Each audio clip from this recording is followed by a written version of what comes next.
Hello and welcome back to my channel, and in today's review I'm going to be taking a look at the newly released Transformers Studio Series figure number 49, Bumblebee, based on his appearance from the Transformers 2007 movie, most noticeably when he transforms from his old clunker Bumblebee vehicle mode into his brand new Chevy Camaro. As always, we'll take a quick look at the packaging and then we'll take an incredibly detailed look at the figure himself. For the packaging, as you can see, we've got a really awesome CGI render of Bumblebee from that 2007 movie, sporting both his battle mask as well as his blaster. We've got Studio Series Bumblebee. The side of the packaging has a really cool close-up image of Bumblebee's battle mask with Studio Series and figure number 49. Flipping around to the back of the box, we've got an image of the figure in his robot mode as well as his vehicle mode. This is an officially licensed product, and we've also got the level of step conversion it takes to get Bumblebee from either mode, and in this case it is a whopping 39 steps for a deluxe class figure. It also states that he does include a backdrop, and this backdrop is based on his appearance from the City Tunnel Switch, obviously where he rescans into a more modernized Camaro. We've got a brief bio. Bumblebee trades his clunker look for something shiny and new, and then the side of the packaging has a more detailed image of Bumblebee in his robot mode. The backdrop that we get for this figure is very fitting in the sense that it is the tunnel where we see Bumblebee rescan into the newer Camaro, and we can see the newer Camaro in the foreground of this backdrop. Of course, you can take the figure in his robot mode and plonk him into the scene. However, this doesn't make much sense considering we never saw him in his robot mode during this scene. And here we have the brand new Transformers Studio Series Bumblebee opened up, and as he comes packaged in his robot mode. Now, this figure is so faithful to the on-screen CGI model. It's actually incredible how much engineering went into this tiny deluxe class figure. It really does feel as if though it is a shrunken down movie masterpiece figure. As you can see in terms of detail, this figure is sporting his battle mask look, which I do believe is the first time that we've ever got a Bumblebee from the Studio Series from movie 1 to 5 sporting the battle mask, so that is a really nice added touch and definitely gives a different look for this character than some of the previous Bumblebee figures. I think that this entire chest region has been incredibly done. It definitely captures the appearance of Bumblebee's very complex design in terms of the torso area and executes it here incredibly well. I like the paint applications of the black stripes going along the hood of where the car would be. We've got some fantastic silver paint on the insides of where the shoulder sections would be, as well as on the outsides as well where the armor plating would be. And just taking a look at that battle mask once again, where the eye sections are, we do have a black paint with a really nicely stamped Autobot insignia, as well as some black paint apps for the top of the head in order to break up the yellow paint sculpt. If you turn around to the arm, as you can see, I do in fact have his additional accessory that he comes with, which is of course his arm cannon. Unlike some of the previous Bumblebee figures, you no longer have to remove the forearm in order to insert this. It is just literally a separate piece that pegs over the top via a peg, and this also has been detailed really nicely and has been cast out of a black plastic. Inserting it into the hand is incredibly easy. It literally just does slot into the hand, and I definitely think from certain angles it really does give the illusion that this has just transformed out of Bumblebee's arm. As you can see, the shield sections on the arms too are incredibly detailed and have got some fantastic paint applications on them as well. This whole torso area too has been detailed really nicely with a black and grey colour contrast in order to make the sculpt pop more. We've got these yellow pieces on the thighs for where the armour would be, as well as some nice sculpted in detailing. We've also got some fantastic detailing actually within the torso, which is something Hasbro didn't have to include, and we've also got some magnificent detailing here of these two prongs that stick out from the beneath the back of Bumblebee's arms, which once again is a really nice attention to detail. Turning down to the shin areas of the figure, the main shins have been picked out in a silver paint with some nice hydraulic detailing in there, and the feet too are really nicely done with some nice yellow paint in order to bring out some of the finer details of the sculpt. And I love the way that they've actually managed to get the wheels actually within the ankle section of Bumblebee, much like the original CGI design. Flipping around to the back, we also have the 4-door wing look with the main 2 doors sticking out and these smaller fender sections also sticking out to give the 4-wing Bumblebee look, and this is such an awesome look and definitely really harkens back to the MPM figure. As you can see in terms of kibble, the backpack compresses incredibly well, and honestly it's probably one of the most flushest Bumblebee backpacks that we've ever seen on a Bumblebee movie figure. So overall for detail, I am incredibly impressed of what Hasbro and Takara were able to pull off with this particular release. Now in terms of articulation, he is just as articulated as he is detailed. The head is on a ball joint, so it can look left to right as well as look up and down ever so slightly. It can also tilt side to side. However, if you push it too far, you're more than likely going to pop the joint off. These joints here are unhinged joints, so if you want, you can have the doors more downwards, or you can have them in more of a movie accurate upwards position. These wheels don't push back any further than that, which is a shame. I would have liked it if these could have pushed back slightly further, but these door wings are fully articulated. You can hinge those in whatever way you so choose. These arm sections here are on ball joints, so they can lift up. They couldn't do 360 due to this section, unfortunately, but you do get a good range of motion out of them nevertheless. We can also hinge the arms out to the sides, and considering they're on ball joints, we can wiggle them from left to right ever so slightly. Due to transformation, you can hinge the arm all the way down. However, this really doesn't help aid the robot mode look. The elbow is on a ball joint, so this can rotate the full 360 degrees, as well as hinge to roughly a 90-degree angle, and once again, this too can also be rotated in many different ways. There is a waist joint, which is fantastic, and this could rotate 360, especially if you disengage this backpack. You do get a full 360-degree rotation out of that, so that is a fantastic range of motion. The legs are on ball joints, so they can kick out to about that far, and then back to about that far before it hits into the backpack. They can also do the splits to a fantastic degree. Due to them being on ball joints, you can also wiggle them side to side if you so choose. There is a 360-degree rotation where the knee joint would be, as well as a 90-degree bend at the knee. And really surprisingly, if you disengage this shin section here, you do in fact get an ankle rocker joint, which actually hinges in, unlike the previous clunker Bumblebee, allowing you to get this figure into some very dynamic poses. Now, if you've seen, I did actually store the blaster on the back of Bumblebee. If you don't wish to have it implemented into the hand, it does store on the back via a peg and port, so that is a great use of weapon storage, and once again harkens back to the MPM figure. And for a comparison, here we have the new 2007 Bumblebee compared next to the other 2007 Autobot team, and once again I think that he looks fantastic when posed next to these figures. He's taller than Jazz, which he really should be, however smaller than Ratchet and Ironhide, which is of course the look that we saw in the movie. I still think he should perhaps be slightly smaller than Optimus, but I think that that is more a problem with Optimus's scale rather than Bumblebee, but as a whole I think that this scale really works well. For some more 2007 Studio Series Deluxe class figures, here I have the new Bumblebee compared next to the clunker Bumblebee, as well as the 2007 Deluxe class Barricade. As you can see, he is more or less exactly the same size as the clunker Bumblebee, maybe being a smidge taller. However, I do believe that that is the way I position the legs. As you can see, I think that the articulation in the door wings definitely gives for a much more movie accurate look than compared to these, which could only be hinged back and forth. These actually have the ability to rotate up and down, allowing you to raise them or lower them, which I think is fantastic.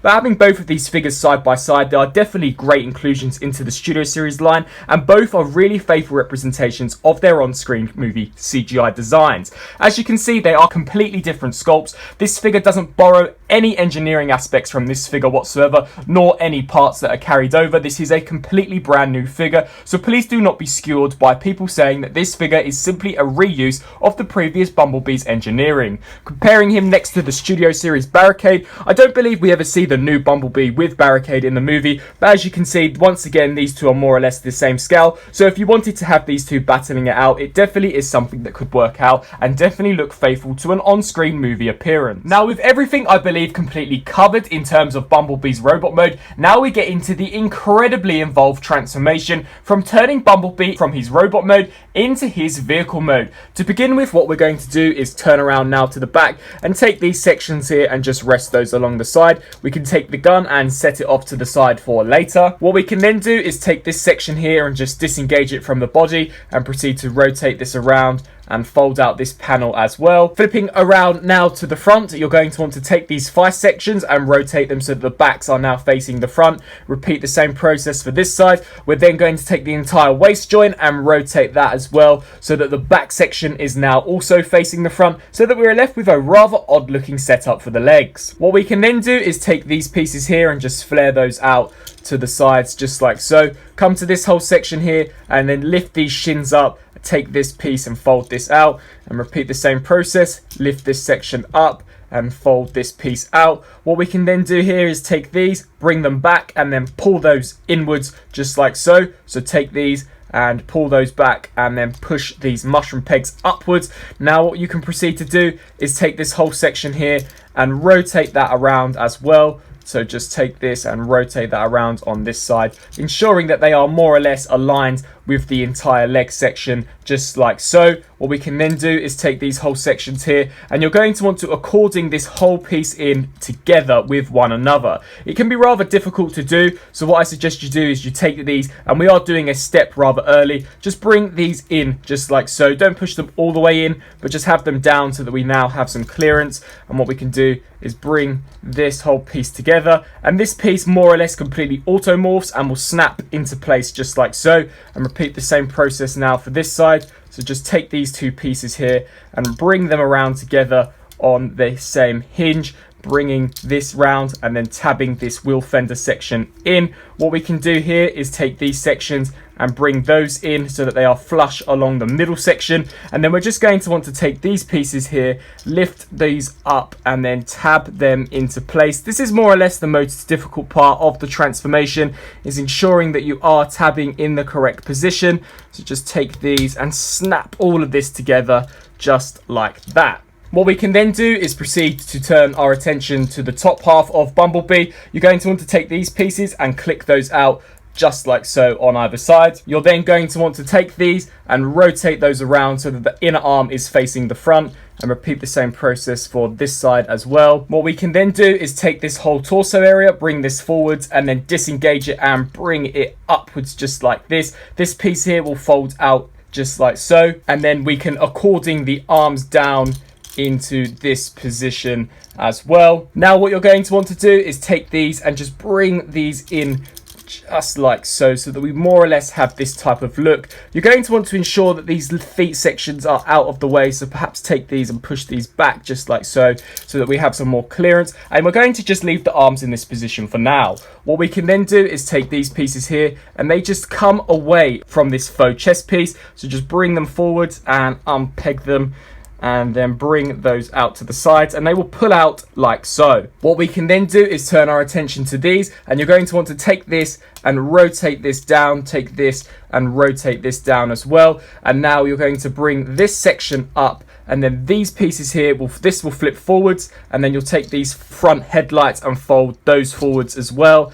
And then this whole section here will come over the top just like so, and it should, if you align everything properly and move these headlight pieces out of the way to accommodate this step, this should sit over the top of the faux chest. We can then take these headlights and snap those into place, and then ensuring that this whole roof section is fully tabbed in and aligned. We are more or less completely finished with this entire top roof section of Bumblebee. What you're then going to want to do is take these and just bring those forwards, much like the NPM version, just so that we can begin working on these arm sections, as this is really where the figure gets incredibly involved. What you're going to want to do here is take these pieces and hinge those inward, take the forearm piece and rotate this around just like so. Repeat the same process for this side, so ensure that this is facing out, and you're going to want to collapse this hinge joint, take the arm and rotate that out, and then these will come and tab into place. Well, they more or less sit flush along the body, and then we can take this section here and just fold that into place. Now what you're going to want to do is probably the more fiddly part of the figure, is aligning the doors appropriately. This transparent peg here will plug into this slot where the shoulder section should be, so you have to align this up fairly nicely. And then there are various different transparent tabs and slots on here that will align with various pegs on the main plastic body of Bumblebee. What you're going to do, which I suggest, is first of all come to these wheels and tab these into place first. There is quite a lot of force given here, so you really have to apply some pressure. However, they will snap into place if enough pressure is applied. Of course, don't apply too much pressure in case you run the risk of actually breaking them, but just ensure that these are more or less tabbed in and snap that in just like so. And then come to this section here, align that up, and then take this and push this backwards, and it will snap into place also. What we can then do now is, of course, rotate in, and as I stated, we've got to align this transparent peg up with the shoulder section, so just give that a squeeze. And now what we can do is begin to try and snap all of this into place, ensuring that everything is snapped in nice and securely. So just clip that in and then flip around to the other side, and then ensure that that too is clipped in, and then snap that into place, and then make sure that all of the top section is tabbed in. And with all of those steps completely completed, here we have the Transformers Studio Series figure number 49, Bumblebee, in his 2007 Chevy Camaro alternate mode. So after what I'm sure you'll agree with, a very involved transformation for a deluxe class figure, here we have Bumblebee in his very faithful looking 2007 Chevy Camaro alternate mode, and this looks absolutely fantastic and throws me back to the old Transformers Michael Bay days. As you can see, this definitely looks like the car we see in the movie. Unfortunately, some of the painted yellow is a different match to the more plastic yellow. I do believe that the overall colour scheme for this figure could in fact be incorrect. I do believe that this version of Bumblebee was slightly more of an orange colour, definitely a darker yellow than what we're seeing here, but this was the shade of yellow that was apparent on the MPM version, so perhaps there is a reason as to why Hasbro keep using this type of yellow plastic on these 2007 Bumblebee movie figures. But as you can see, I think that the black striping along the hood and then the back looks really nice. I actually quite like the transparent plastic for the rear windows as well as the side view windows, and of course the front windscreen. That all looks really cool. Some fantastic silver paint deco for the rims of the vehicle mode as well, which look really nice. Some nice red painted tail lights, and then we've also got some nice detailing on the front of the silvery kind of blue color paint apps for the headlights, as well as a really nicely painted gold Chevy Camaro logo. So really nice looking vehicle mode. If you do transform him correctly, he will roll incredibly smoothly, which is fantastic to see. This really is an all-rounder, very good deluxe figure. In terms of storing the blaster, there are two slots on the back that these two tabs here will peg into, these two black tabs, and then you're just going to want to take these here and snap those into place, and that is effectively how you store Bumblebee's blaster in vehicle mode. So not the best weapon storage, but if you have it from a certain angle, you won't see the weapon whatsoever. So overall, a really impressive looking Bumblebee figure. And then for some vehicle mode size comparisons, here we have the new Chevy Camaro Bumblebee compared next to the previous clunker version. As you can see, they are more or less exactly the same height, with the newer Camaro being slightly more squat than the older Camaro. But I actually think that these two figures look really nice displayed next to each other, and of course you can recreate the scene where the old Bumblebee drives along the newer Camaro and rescans it into this Camaro, which was such an awesome scene to see in that movie. Setting this figure off to the side, here I have a comparison next to the Revenge of the Fallen Deluxe Bumblebee, and as you can see, this Deluxe Bumblebee from 2009 really dwarfs the newer Studio Series version. However, as you could probably tell from this review, this version completely destroys this in terms of movie accuracy and engineering complexity. So that was my review on the brand new Transformers Studio Series figure number 49 Deluxe Class 2007 Chevy Camaro Bumblebee. It's fantastic to finally be reviewing some brand new Studio Series figures, so definitely stay tuned for all of my upcoming Transformers Studio Series reviews, as they'll all be posted incredibly soon on my channel. This figure was fantastic. It's such a breath of fresh air to get a more complex figure when compared next to the Siege figures. This figure really looks fantastic in his robot mode as well as his vehicle mode. This is by far the best representation we've had of a 2007 Bumblebee in the deluxe class format. This is almost just as good as the MPM version, which is of course incredibly more expensive than this deluxe figure. This has got some exceptional engineering, something which surprised me straight out of transforming this figure from robot mode to vehicle mode. I think that his vehicle mode looks fantastic, and I think that the overall articulation and detailing are really well done. If you enjoyed this review, please let me know down in the comment section below, and once again, be sure to subscribe to the channel to stay tuned for all of my upcoming Transformers Studio Series reviews. Thanks for watching.